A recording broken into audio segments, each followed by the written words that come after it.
But here is the conversation between Nick Fuentes and Tucker Carlson. In the case of Israel, there are a ton of Orthodox who I know who are opposed to the state of Israel. They're more Jewish than Dave Rubin, a lot more, and yet they oppose it. Jeff Sachs is like the most a wonderful man, who's Jewish, the most articulate kind of critic of the state of Israel that I'm aware of. So, like, I don't know, that's just meaningful. You can't, if everything is inherited, then there's no hope for the continuation of America. Mm-hmm. I mean, I don't know how Tucker came across this sort of, I don't even know if it was necessarily a shift, but I'm very impressed with how direct he is about this, even shouting out the Orthodox Jews and how dead set they are against the state of Israel. I mean, credit where credit's due, wouldn't you say? Yeah, I mean, I think that he has been definitely having an awakening. But again, it's similar to how I feel about Candace. It's like, okay, good for you. I'm glad that you're getting this, but it doesn't necessarily make me, want to sing Kumbaya with him. And I think he's right that he needs to focus on his people. Yes, that is actually a very good point. You see that? Yeah, I don't think it's genetically inherited. And what you're saying about putting aside the tribal interest for the corporate interest, that's absolutely the case. And that's the only way the country's going to stay together. Exactly. That's my concern. And I absolutely agree with you. I would say, though, that the main challenge to that, a big challenge to that, is organized Jewry in America. I don't think Bill Ackman is capable of that. I don't think Sheldon Adelson is capable of that. I don't think Yoram Hazony is capable of that, for that matter. And many other, on the right and the left. And I see Jewishness as the common denominator. And you're right. It's not all Jewish people feel the same way. No one would say that, but that does seem to be the common denominator. And I just feel like it needs to be called out explicitly. And I like what you said. If the other day, if you're serving in another country's military or have dual citizenship, you really can't be a part of this project. Well, that's just. Yes. So how would you describe his explanation regarding organized Jewry? That they just can't get it together? Well, is that what he was saying? He was basically saying that he called out people like Ackman and whoever else he called out, and it sounded like the point he was making is they could not get a whole movement together, and of course they can't. There's nowhere near enough people that would be with them. That's what they have to rely on the Christian Zios for. Yes, and I do think that of course is the key ingredient here, which is something that Tucker really went into, and I believe it is on this clip that I also pulled when it addresses the fact that Tucker, in particular, has a very big problem with Christian Zionism. Shapiro, I've never seen anything on the Daily Wire that's actually critical of Israel. And he quote tweets me and says, to accuse a Jew of dual loyalty is the surest sign of anti-Semitism. So you're an 18-year-old college freshman, you're clearly talented, and you ask not crazy questions. And rather than explain it, they just call you an anti-Semite. That seems like the least effective thing you could do. Why do you think they did that? Looking back, you could say they made a terrible mistake because look at sort of what they provoked or what they catalyzed. But at that time, you got to consider, I'm 18 with no following. And so for them, it was very easy that if they detected that a promising young guy was going to become anti-Israel in the conservative movement, they could crush that person. This is also why I think when you look back upon what happened to Charlie, he got too big.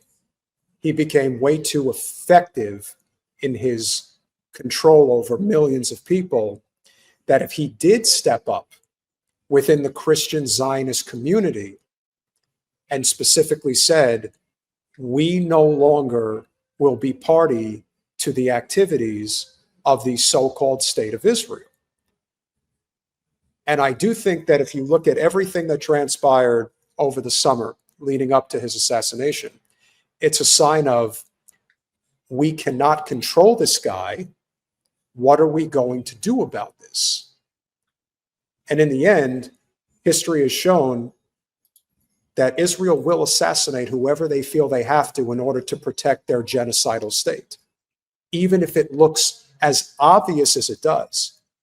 Do you really think anybody out there at this point doubts that Israel had something to do, not just with Charlie, but everything that is going on in terms of the political messaging PR that we have to deal with in this country? Why Ben Shapiro gets as large of a reach and a platform that he does in mainstream, no less. I mean, he's on CNN all the time. Oh, you want me to answer that? It was Jen, a very. are we having a conversation or not? It's hard. I'm trying to, but it's like you're just, you've been going on for a while. Like you've gone a lot. You've got that was like a pretty long pontification, and I don't want to interrupt because then people say I'm insufferable. So I just sort of end up just letting you go and go and go and go, and then it's like you end in a question, and it's like there's a whole lot to unwrap there. So I mean, and I'm also get distracted by the haters in the chat. Stop looking at the chat. No, because I don't want these people in my chat. This is my house. When you So have anybody who's saying Jews and Browns don't belong here in those language, Nick is great. Jews and Browns don't belong in America. Jen, that is so interesting. Jen, if we have 500 people in the chat and 5 of them are being dickheads, that's the price you pay to have a channel. No, that makes it easy enough to ban them. There's very few. That's my point. Fair enough. But I do think that Fuentes is bringing up a good point about how he was just an 18-year-old college kid and he called out Ben Shapiro, and Shapiro, with this massive platform that he already had, felt the need to go after him and try to crush him.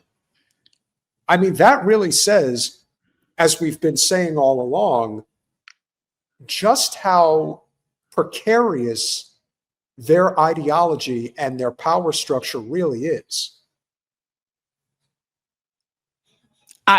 I'm with you. I think it's, look, they're on their way out and they're grasping and they're desperate. Unfortunately, they have a lot of resources and they're going to hurt a lot of people on their way out the door. At least somebody actually thinks that I might be correct about this. Thank you. Hey, Rachel, I appreciate it. Not 100% that. Got to let people speak their mind. No, people can speak their mind about whatever they want to politically, but you're not going to make just blanket hateful comments in my house. This is my house. And I've said it before. It's like, I don't need to, I enjoy it. I like the community. I'm trying to build coalition with people, and people that make ridiculous, bigoted, hateful, stupid commentary are not on my team. You're not on my team.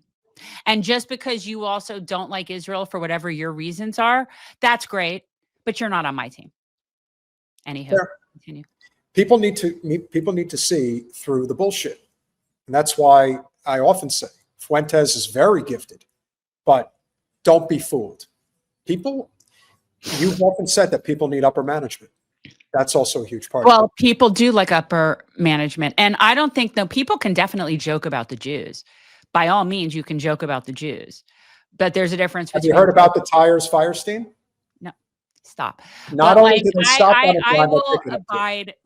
Again, I am not woke on the chat, but I'm not going to allow just hate shit that's non-constructive. Like, there's no point. Well, fair. We'll finish us this clip, and we have one more. So they sort of were alerted, oh, there's a precocious young guy that isn't on board with Israel. We'll keep an eye on him. And if he gets too vocal or popular, we'll cut him down. We'll crush him. Gee, Jen, who did that just happen to?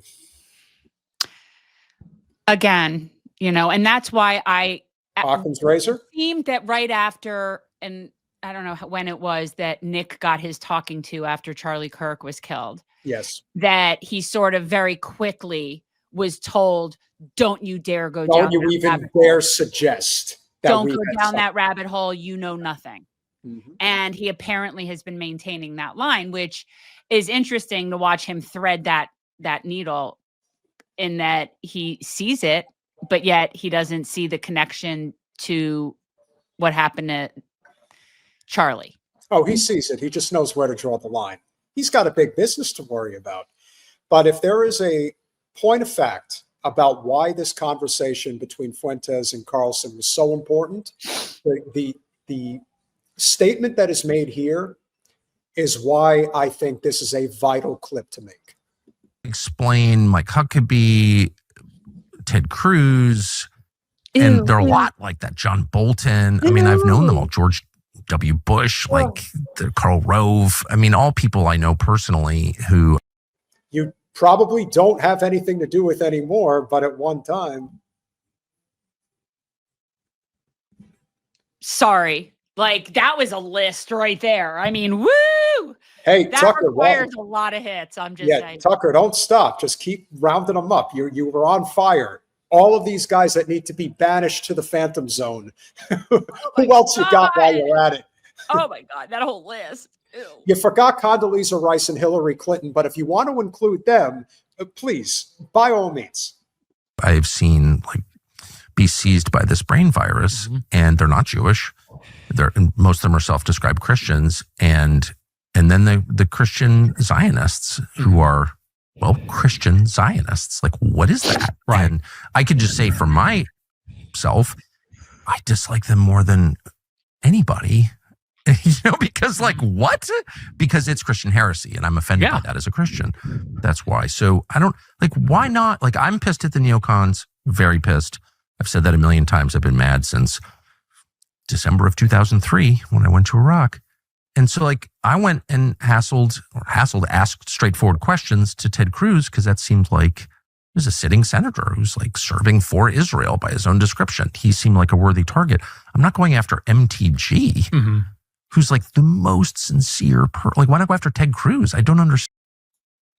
Because Ted Cruz is not only the most detestable member of the U.S. Senate, but he is the embodiment of every stereotype, bad commercial. Now, do I believe that Ted Cruz is an evil and sinister person like Tom Cotton is? Or no. Rick Scott? Yeah. I don't think Ted Cruz is an evil person. I think he's a scumbag, and I think he's a corporate whore. He's a total bootlicking sellout. Now, if you're asking me, do I think that Ted Cruz has the capability to press the red button the way that Tom Cotton and Rick Scott have the ability to do? Yeah, no. I don't think Ted Cruz is that person. No, because I think at the end of the day, but he's kind of like a pussy. 100%, just like Lindsey Graham. Yeah. Lindsey Graham will allow. No, but Lindsey Graham would push the button. You think so? Yes. Oh my God. If Lindsey Graham had the button, he would have already pushed it for Iran. Oh my God. Yes, absolutely. This is for my favorite person who ever lived, John McCain. I know I couldn't get as many as you because I'm too much of a pussy to join the military. Yeah, he is. But don't ask when we were talking about Ted Cruz and, like he's the worst, but Rick Scott is, and different.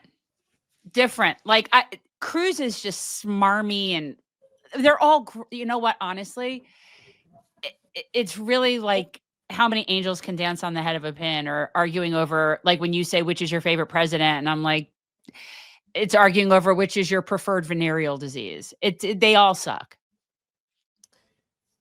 Yeah, they're all on borrowed time, because if you have the platforms that Fuentes and Owens and Carlson have, and you're seeing so many members of Conservative Inc. go after Tucker Carlson because so much of their infrastructure financially is built on the back of the whole Zio state contingent, well, inevitably, it's not going to last, because we see where the people are. I'm not going to cover the Stephen Miller's wife story with Cenk Uygur tonight, but rest assured, I will cover it on Saturday.